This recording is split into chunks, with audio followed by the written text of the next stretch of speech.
बिस्मिल्लाहिर्रहमानिर्रहीम। अस्सलाम वालेकुम। मैं हूं बुशरा सदीकी। आप देख रहे हैं मेरा यूट्यूब और फेसबुक चैनल।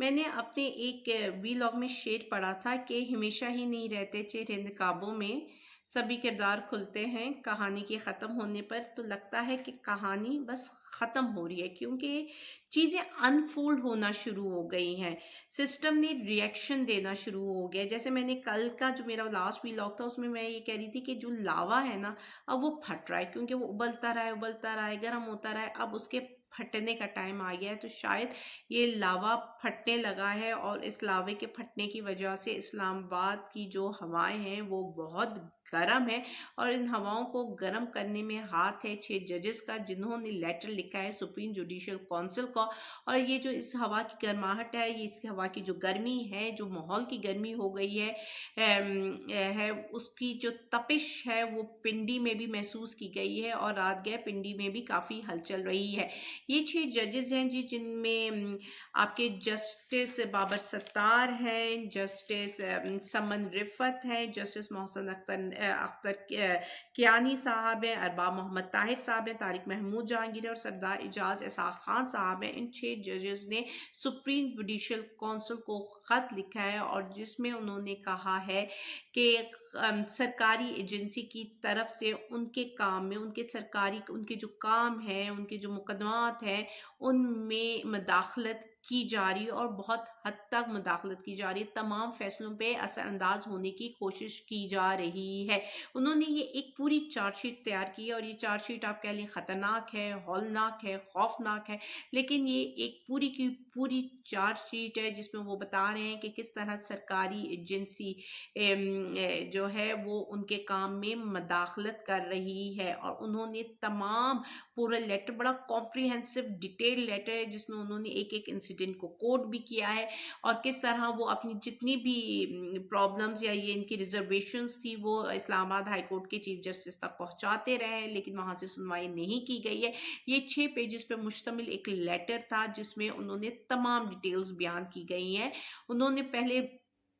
तो बताया है कि हमने किस तरह हमारे ऊपर प्रेशराइज किया जा रहा है, किस तरह जजेस को प्रेशराइज किया जा रहा है अपनी पसंद के फैसले लेने पे, अपनी पसंद के केसेस को लटकाने में, जो भी तरीकाकार है, मतलब जितने भी केसेस चल रहे हैं, यानी कि वो इन जो जो जजेस का काम है, जो अदालती कार्रवाई है, उस कार्रवाई पे किस तरह ये लोग मदाखलत कर रहे हैं।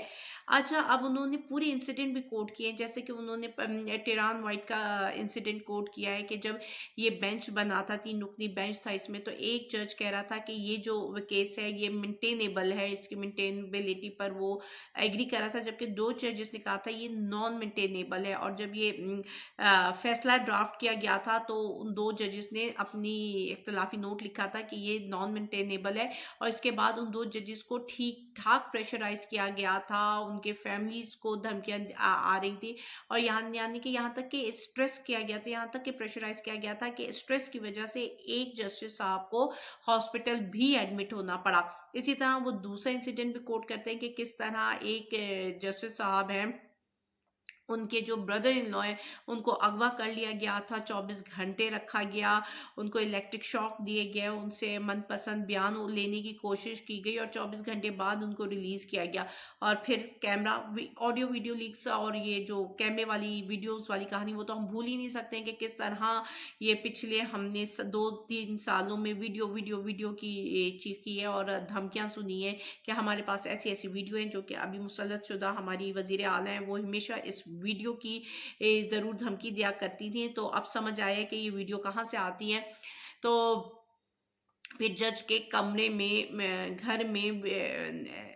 कैमरे, जो खुफिया कैमरे थे वो नस्ब किए गए थे, जो कि मिले हैं, और फिर वो बताया गया है कि उनकी जो वीडियोस हैं दूसरे जजेस को दिखाई गई हैं, सिर्फ उनको डराने और धमकाने के लिए कि देखो ये तुम्हारे साथ भी हो सकता है। अच्छा, इसके अलावा अच्छा, अब जब ये वीडियो की बात आती है तो फिर आजम स्वाति को नहीं भूल सकते कि ये आजम स्वाति का रोना, जिस तरह वो रो रो के बलक बलक कर उसने कहा था कि यार बड़ा सितम किया है कि मेरे ही कमरे की, मेरी बीवी के साथ की मेरी वीडियो मेरी औलाद को भेजी गई है। तो घटियापन की, मतलब मैं ये अल्फाज यूज़ करी हूँ क्योंकि इससे भी बुरे अल्फाज इसके लिए इस्तेमाल होने चाहिए, लेकिन ये घटियापन की हद होती है। तो ये है। फिर इसके अलावा सेशन और कोर्ट के जो जज हैं उनका भी उन्होंने कहा कि जो सेशन और डिस्ट्रिक्ट कोर्ट के जज होते हैं वो भी कई दफ़ा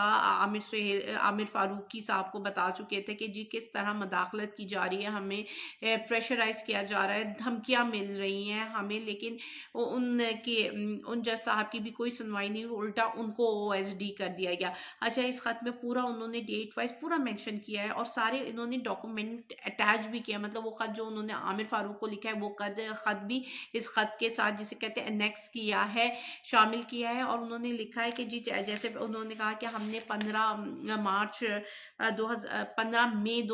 10 मई 2023 को हमने इस्लामाबाद हाई कोर्ट के चीफ जस्टिस को ख़त लिखा और उसको उन्होंने सारी डिटेल बताई कि किस तरह मदाखलत की जा रही है, किस तरह हमें प्रेशराइज किया जा रहा है, किस तरह हमें धमकियां लगाई जा रही हैं, तो आप इसका नोटिस लें। लेकिन इसकी कोई सुनवाई नहीं हुई। तो फिर हमने जी चीफ जस्टिस ऑफ पाकिस्तान से 19 मई 2023 को अपॉइंटमेंट ली और उनके गोश गुजार सारी चीज़ें की। उस वक्त वहाँ पे जस्टिस एजाजुल हसन साहब भी मौजूद थे और उसी दिन हमने फाइज ईसा साहब को भी बताया। अब ये देखिए वो बता रहे हैं कि यहाँ पे उन्होंने इनकी नॉलेज में भी ये सारी बात आ गई, यानी कि इस बात से ये क्लियर हो गई कि आमिर फारूक साहब और ये जो हमारे फाइज ईसा साहब हैं उनको ये सारी चीज़ें पता थी, उनकी नोटिस में थी, इनको इन्फॉर्मेशन थी सारी, उसके बावजूद भी उन्होंने कोई कार्रवाई नहीं की बल्कि उल्टा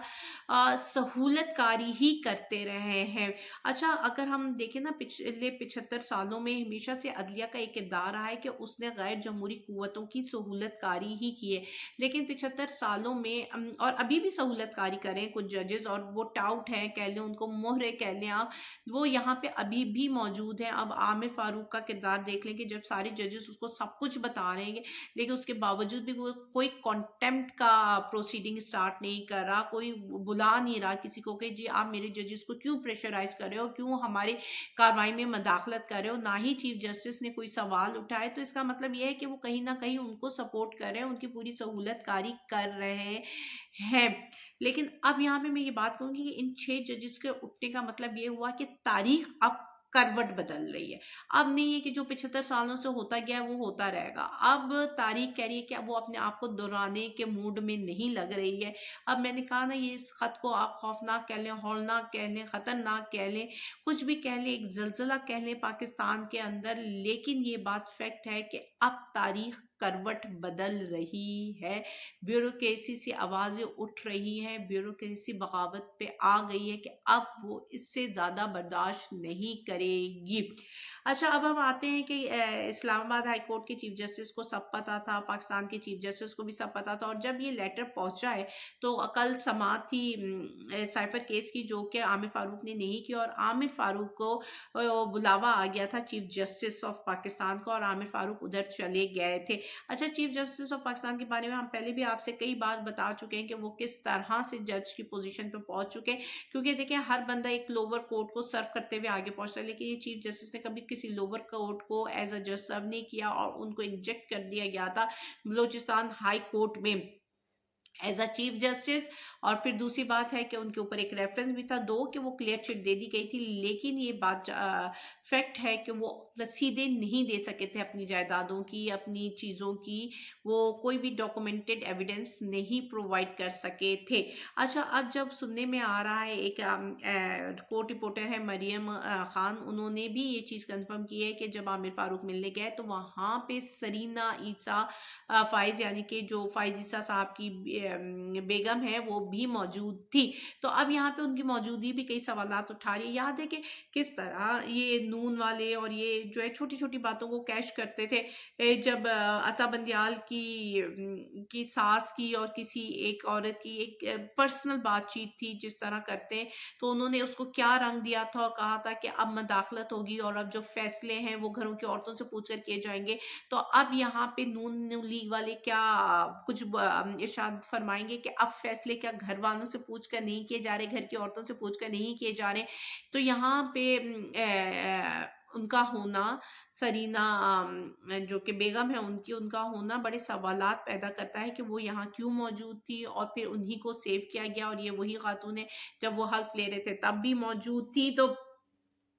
سرکاری معاملات میں یا سرکاری کام میں ان کی کیا ضرورت ہے کہ مطلب ایک سرکاری کام ہو رہا ہے، ایک سرکاری میٹنگ ہو رہی ہے، اس پر گھر کی عورت کیوں بیٹھی ہوئی ہے؟ یہ کئی سوالات ہیں، اور ان کا ہونا، وہ کیا میسج لے کر وہاں پہنچی ہوئی ہیں، کیا کنوے کرنا چاہ رہی ہیں۔ تو یہاں پہ عامر فاروق اور فائز عیسیٰ صاحب جو ہے، عامر فاروق تو ظاہر سی بات ہے ان پر تو لگ گیا، یہ بات کلیئر ہو گئی کہ ان کے نالج میں تھا، انہوں نے کچھ بھی نہیں کیا۔ فائز عیسیٰ صاحب دیکھتے ہیں اس پر کیا ری ایکشن دیتے ہیں، کیا ایکشن لیتے ہیں، یا صرف دکھاوا ہوگا کہ کنونشن بلا لی جائے گی اور پھر ایک پریس ریلیز کر دی جائے گی کہ نہیں جی ایسا کچھ بھی نہیں ہے، کوئی مداخلت نہیں ہے، بس یہ 6 ججز ہیں، ان کا دماغ خراب ہو گیا ہے، اس لیے اب ان کو پریشرائز کیا جائے گا کہ استعفیٰ دیں، کیونکہ پاکستان میں کچھ بھی ہو سکتا ہے نا۔ ہم بیٹ پریپیئرڈ، یہاں پہ ہمیں ان 6 ججز کی ہمت کی ایٹ لیسٹ داد دینی پڑے گی کہ وہ جانتے ہیں کہ اس خط کے بعد ان پر کتنا زیادہ پریشر آئے گا، کیونکہ دیکھیں آلریڈی پاکستان میں نہ گھر محفوظ ہے، نہ خاندان محفوظ ہے، نہ گھر والے محفوظ ہیں، نہ رشتہ دار محفوظ ہیں، نہ عزتیں محفوظ ہیں، نہ آپ کی نجی زندگی محفوظ ہے، جاسوسی آپ کی ہو رہی ہے۔ تو ہر چیز سے مطلب ان کو پتا ہے کہ اس خط لکھنے کے بعد ان پر کتنا پریشر آئے گا، ان کے لیے کتنے مسائل پیدا ہوں گے، ان کے گھر والوں کے لیے کتنے مسائل پیدا ہوں گے۔ تو اس وقت ان کی ہمت کی داد دینی پڑے گی کہ اس ماحول میں انہوں نے خط لکھا ہے۔ اب بال فائز عیسیٰ صاحب کی ہے، جو بال ہے وہ ان کے کورٹ میں، وہ کیا کرتے ہیں، وہ ایک اچھا فیصلہ لیتے ہیں یا وہ ثابت کرتے ہیں کہ جی ہم انہی میں سے ہیں۔ اب یہ فائز عیسیٰ صاحب بتائیں گے، کیونکہ جو 6 ججز نے کرنا تھا انہوں نے کر دیا، اور اب یہ جو میں نے کہا تھا نا یہ لاوا پھٹ رہا ہے، لوگ کھڑے ہو رہے ہیں۔ تو اگر آپ اگزامپل لے لیں، اس سے پہلے لاہور ہائی کورٹ کے 2 ججز نے استعفیٰ دیا تھا، اور ایک جج نے استعفیٰ میں ایک بڑے پیارے شعر لکھے تھے اقبال کے، اور اس کے بعد انہوں نے ایکسپلین بھی کر دیا تھا کہ انہوں نے کیوں لکھے ہیں، کہ کس طرح ان کو پریشرائز کیا جا رہا تھا، ان کے فیصلوں پہ کس طرح متاثر ہونے کی کوشش کی جا رہی تھی۔ اس طرح پھر پشاور ہائی کورٹ سے بھی اسی طرح کی مداخلت کی کچھ کمپلینس آئی تھی۔ اس کے علاوہ جسٹس اعجاز الحسن اور مظاہر نقوی بھی ڈیزائن کر گئے تھے، اور یہی وجہ ہوگی، یہی پریشر ہوگا، یہی دھمکیاں ہوں گی جس کی وجہ سے ان کو بھی ریزائن کرنا پڑا۔ ابھی آپ نے دیکھا تھا کہ کمشنر جو تھے ان کی طرف سے بھی آیا تھا کہ کس طرح دھاندلی ہوئی ہے الیکشن میں۔ اس کے علاوہ سننے میں آ رہا ہے کہ الیکشن کمیشن سے بھی شاید جب بہت جلد کچھ آوازیں، کچھ اسی طرح کے خط سامنے آ جائے۔ تو یہ ہے کہ یہ سسٹم اب ریئیکٹ کر رہا ہے ان تمام ناانصافی کے لیے جو کہ پچھلے 2 سالوں میں ہی ہو، کیونکہ دیکھیں ہر دور میں پاکستان کے اس میں تو رول آف لا کبھی بھی نہیں رہا، ہمیشہ سے ناانصافی ہوتی رہی ہے، لیکن ایک ہر چیز کی، جیسے کہتے ہیں ظلم جب حد سے بڑھتا ہے تو مٹ جاتا ہے، تو جب ہر چیز کی ہائٹ ہو جائے نا تو پھر اس کا مطلب ہے کہ اب اس کے ختم ہونے کا، خاتمے کا وقت آنا شروع ہو چکا ہے۔ تو یہاں پہ جی یہ خط ہے، یہ بہت امپورٹنٹ خط ہے، آپ دیکھیں کہ انٹرنیشنلی بھی اس کو آئے گا، اور انٹرنیشنلی بھی یہاں سے پہلی ہماری عدالتوں میں آپ نے دیکھ لیا کہ کتنے نمبر پہ آ گئی ہیں، تو اس کا انٹرنیشنل ریئیکشنز بھی ابھی آئیں گے۔ اور بات یہ ہے کہ جو قیدی نمبر 804 ہے اس نے اس قوم میں 2 خصوصیت تو ڈال دی ہے، ایک گفتار کی طاقت، ایک سوال کرنے کی ہمت، یہ 2 چیزیں جو ہے نا اس نے اس میں لوگوں میں ڈال دی ہیں۔ اور قیدی نمبر 804 کی تمام پیشن گوئیاں، مطلب کسی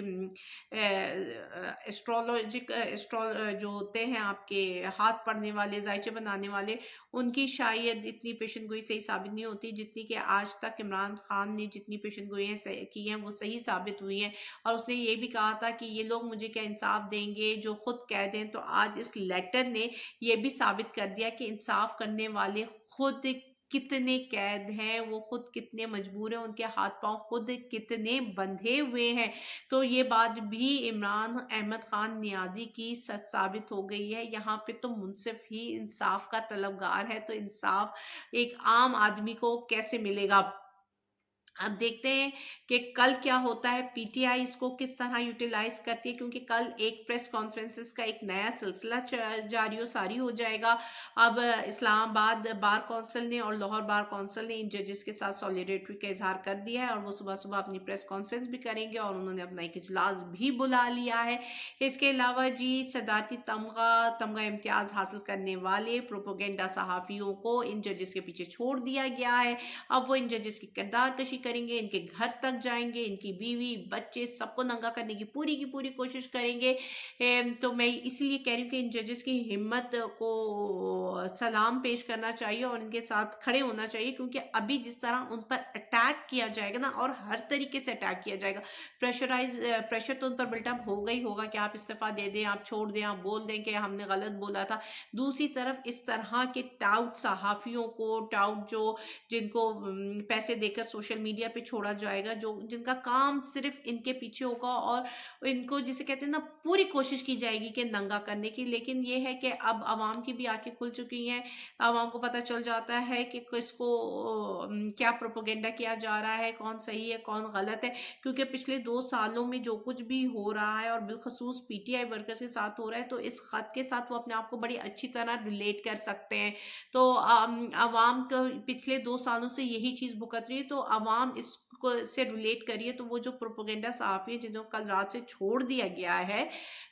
तो मेरा नहीं ख्याल कि कोई काम आएगा। अब सोशल मेन इलेक्ट्रॉनिक मीडिया में भी ये इंस्ट्रक्शंस है कि इस खत को ज़्यादा डिस्कस नहीं करना चाहिए, दो कि बहुत सारे बड़े बड़े एंकर्स ये डिस्कस कर चुके हैं, उसके बाद शायद वो लेट हो गए पैगाम पहुंचाने में। तो देखते हैं कि कल इलेक्ट्रॉनिक मीडिया इस पर कोई बात करता है कि चुप्पी थामे रखता है, और रात को जो पिंडी में हलचल हुई है उसका क्या रिएक्शन आता है, फायजीसा साहब क्या रिएक्शन देते हैं, पीटीआई इसमें किस तरह खड़ी होती है, और पूरे सिनेरियो में पब्लिक इसको कैसे देखती है, और पब्लिक इन 6 जजेस के साथ किस तरह खड़ी होती है। मुझे इजाज़त दीजिएगा। अल्लाह हाफिज़।